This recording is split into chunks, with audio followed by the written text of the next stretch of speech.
Hey, Rob Hood, how to buy a car in 2026. This is probably one of the most, if not the most important one you want to pay attention to. Save this. This is how you get ripped off in finance. So most dealerships have the sales manager submit your deal to the bank. Step one, know what banks don't. There's certain sales managers that'll send your information to 8 different banks, aka shotgunning credit. There's no reason to do that. So if you bought cars before and say you're buying a new, GMC, Chevy, whatever, you want to go with GM Financial, tell them, yeah, I want the incentivized interest rate at 60 months with GM Financial. Don't let them shotgun your credit. It's just dinging your credit for no reason. Don't get too fixated on the payment. They want you to, what kind of payment can you do? You should already have that figured out before you get there. Figure out what kind of payment you can afford. Be realistic. Always plan for the worst.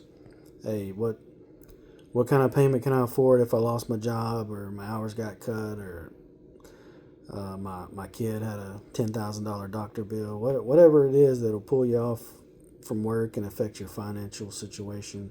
You always want to consider that, but I'm not, trying to make videos and giving you financial advice, just tips on how to buy a car.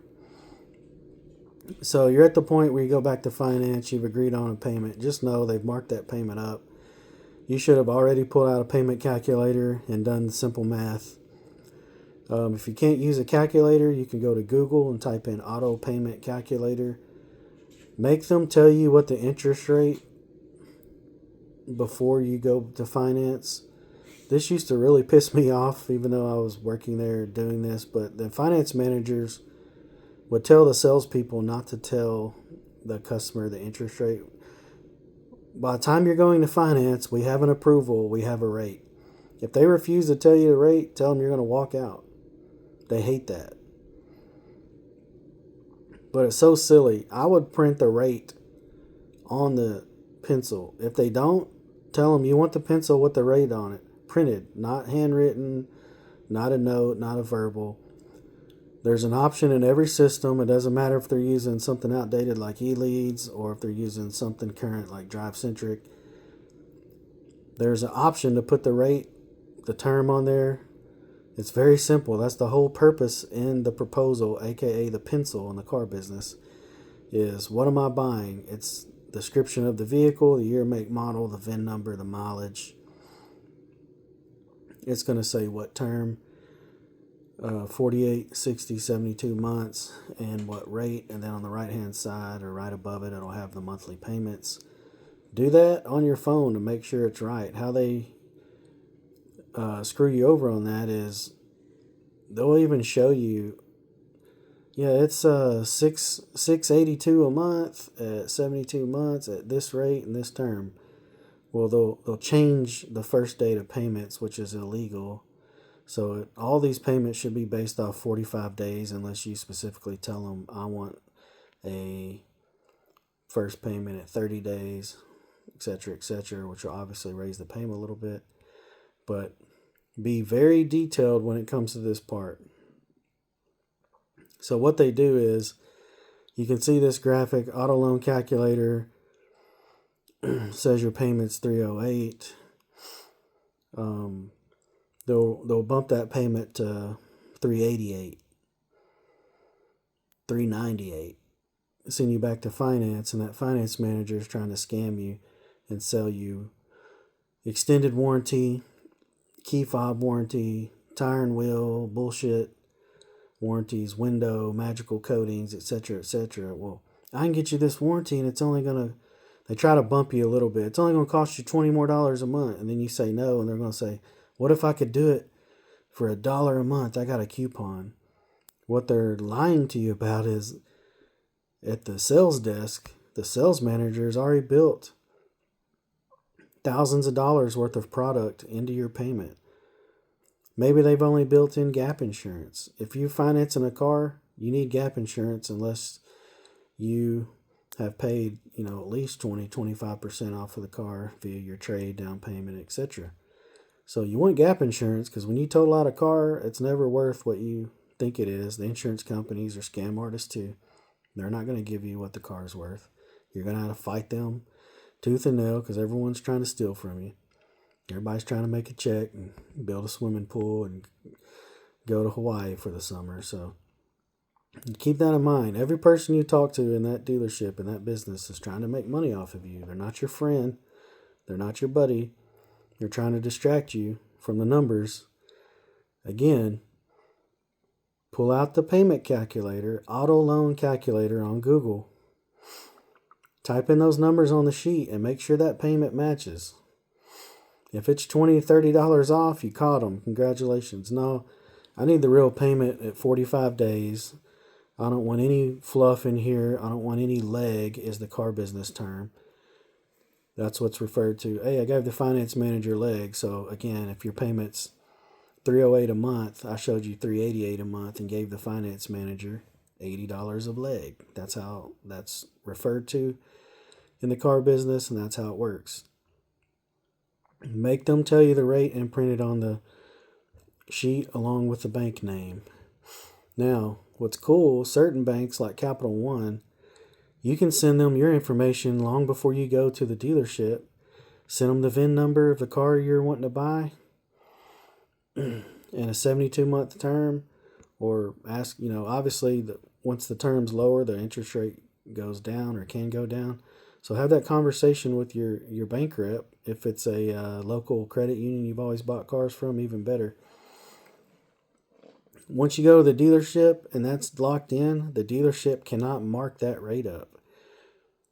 The sales managers, the finance manager, they would get pissed. Oh, they brought in a Cap One pre-approval. Now, there's a difference between a real approval and hey, I got this thing from Cap One in the mail that said I could be at blah, blah, blah interest rate and payment on a $30,000 loan. That's not actual approval. If you didn't give them your social security number, your income, all the basic info you would need to get financing, that's not an actual approval. That is a up in the air blanket, quote unquote, pre-approval that's not actually a pre-approval, if that makes sense. An actual approval is they've given you the term, the monthly payment, and the interest rate based off your credit and the VIN number of the actual vehicle you're buying. Once you bring that to the dealership, they are not allowed to mark that up. It is locked in, and you've saved yourself thousands and thousands of dollars by doing that. So just keep that in mind. You can do all that online too. Again, the auto loan calculator is your friend. The finance manager is not. They're trying to make money off of you. Most of those bullshit warranties don't cover anything. Most people don't keep cars nowadays long enough to even need an extended warranty. If you're one of those people, listen to it. Get you an extended warranty. Ask what company it's through. Make sure you know what it covers. Our dealership, we only sold comprehensive because it wasn't even worth it, so that's a good thing. Comprehensive means they're going to cover the whole vehicle, not just we weren't even allowed to sell powertrain warranties because most of them are just BS. Or they age out. The vehicle gets too many miles on it or too many years, the age of the vehicle, and the warranty is depleted and no good, and you just paid thousands of dollars for nothing. Keep in mind, when you finance that stuff in the back in finance, you pay taxes on the whole transaction. You wouldn't believe how many people go to the revenue office to register their car and they think they're paying $1,200 and it's $2,400 because, oh, I bought the tire and wheel package, I bought the prepaid oil changes, I bought the key fob warranty and didn't even know it. I bought Gap. You need Gap. Gap's a good thing. The other stuff is bullshit. But just know that most of the Gap insurance, there is a limit you can charge for it. And you can usually get it for around $700-800, not thousands of dollars. So keep that in mind. You can barter with those guys too. But just, if you don't take away anything, sorry, my screen went dead. If you don't take away anything from this, It's before you get to finance, know how much your payment is based on that final number you agreed to pay, the price of the car, the price of the vehicle you're buying, the term, and the interest rate. Make sure that's accurate. Make sure there's no leg built in for the finance manager. That's free money. So if the finance manager is telling you, oh, I can get you this warranty for $5, there's no $5 warranty a month. They're just using the money the sales manager's already added in and tricked you. So they're screwing you. It's all a scam, and it's legal. They do it every day. Majority of the people that go back there get taken advantage of, and that's why these finance managers are making hundreds of thousands of dollars a year. It's a buyer's market now. Don't do it. There's some slick talking, great finance managers. Listen to the warranty stuff. Don't buy the bullshit. Don't buy the magical coatings. It's all bullshit. Listen to the comprehensive warranty. Never buy a powertrain warranty only. A comprehensive warranty will cover everything. Electrical is the big thing. The screens and all that stuff cost thousands and thousands of dollars to replace, especially if it's in a Chrysler, a Ram, those big screens in all the vehicles now.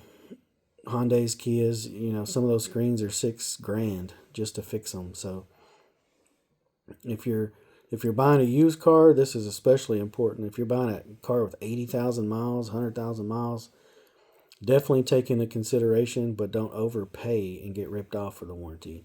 All the other stuff, prepaid oil changes, all that stuff's bullshit. VIP packages, bullshit. Magical coatings, bullshit. Key fob warranties, bullshit.